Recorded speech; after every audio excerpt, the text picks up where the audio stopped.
To ensure efficient doffing and cleaning of spindles, picker bars must operate within a plane of 0.08 of an inch. Currently, several different methods of planing bars are being used. Most of these methods gauge from the top, while factory planing is done from the bottom. To achieve readings consistent with factory planing, we recommend the DIG 9925 planing gauge, which gauges from the bottom.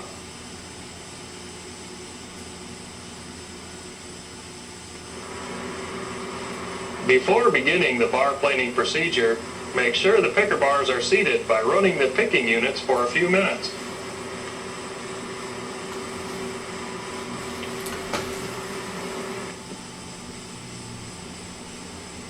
When planing drum number 6 or number 7 on the 4-row cotton picker, it is first necessary to remove the front tie plate.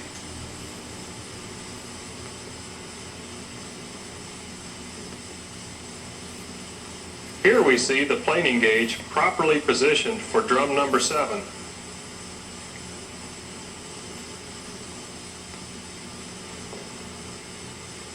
Drum number 6.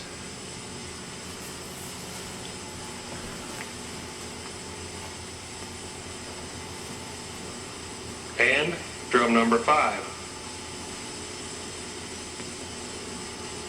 Here we see the planing gauge installed on drum number 8.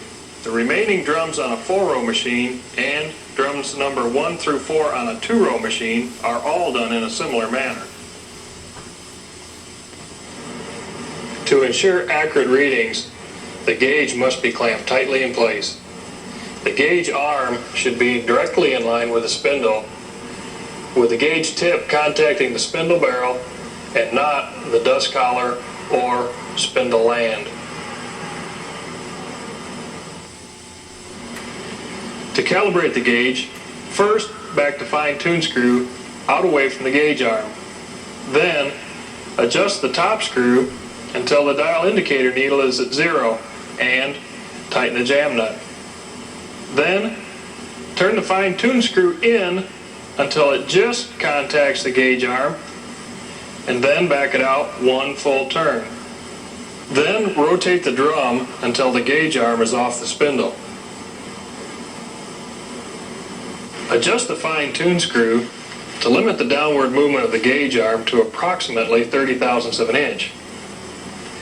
Then rotate the dial indicator until the 0 is in line with the needle, and tighten the set screw. This will give a plus reading on every bar. Finally, mark or identify the first bar.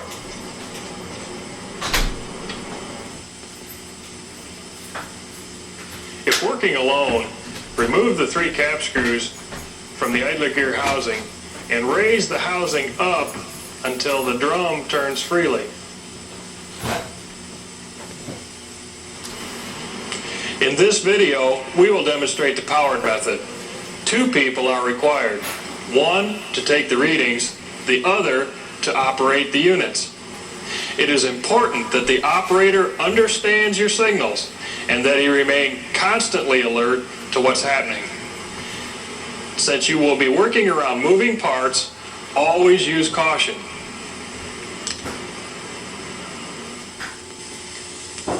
On a 2-row cotton picker, place the transmission in neutral and set the brakes. On a 4-row cotton picker, place the transmission in park. Start the engine and operate it at slow idle.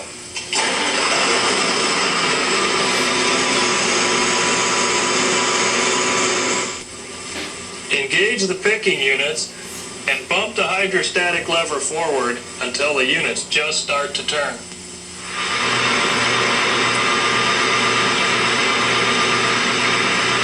The units must turn slow enough to enable a reading to be taken and recorded at every bar.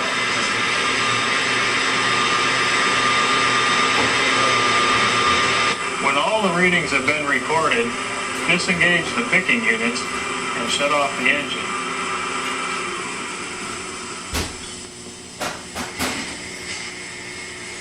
Remember, as we said before, we want no more than 0.08 of an inch variance between the lowest and highest bar. In looking at our readings, they indicate the high bar is number 3. In looking at the rest of the readings, it indicates that all of the remaining bars are within the 0.08 of an inch tolerance except for bars number 6 and number 7. The difference in bar number 6 is 0.09 of an inch. By adding one 0.05 inch shim to bar number 6, we will bring it to within 0.04 of an inch of the high bar. The difference in bar number 7 is 0.10 of an inch.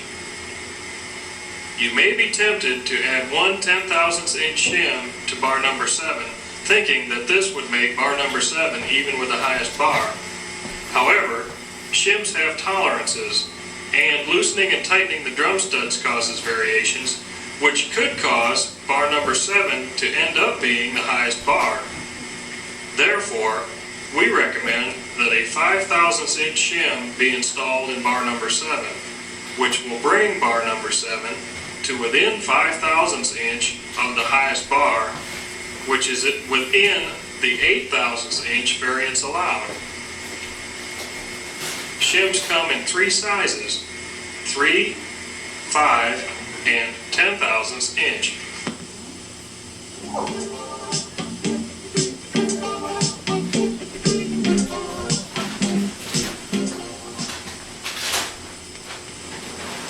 To install a shim, loosen the 2 stud bolts.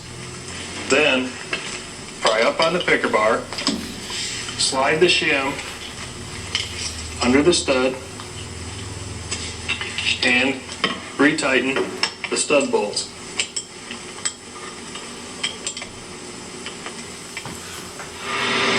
Past experience has shown it is not necessary to recheck bar planing.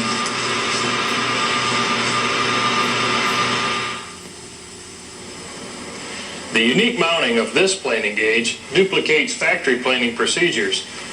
In addition, it eliminates problems created by improper repetitive positioning of older style gauge plates or shaky dial indicator bases.